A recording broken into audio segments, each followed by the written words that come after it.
What do you think about investors buying a virtual land? Yeah, it's a tough concept to understand. I explained to my students the other day that Airbnb is getting into this, and I believe in the market, and here's why. So what I teach here from my studio. But one day, my entire MBA program is going to be Metaverse based. I'm going to port it somehow. I don't know what I'm doing right now, but I'll figure it out somehow because it's going to be the quintessential platform. And so what you can do is this. Let's say I'm teaching all my students now, all of you, and you have these Metaverse goggles on or Apple device, according to their patents.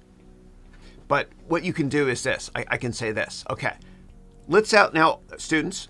Let's all now go into this office room here. It's beautiful. We have a view of Central Park. And I'll talk to them a different setting, breathtaking view. And in the Metaverse, in the long run, it won't look cartoonish. It will look real. And so I would rent that conference room, virtual conference room, okay, from Airbnb, for example. Airbnb is getting into the Metaverse.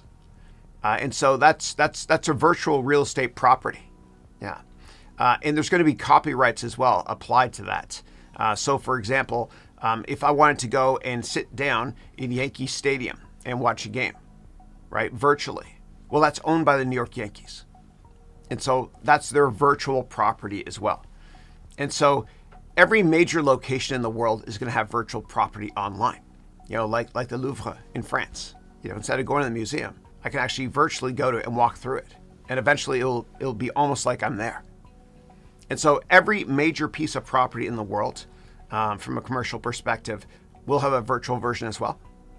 Just like every person in the world will have their own avatar. And many of us do already when we play video games.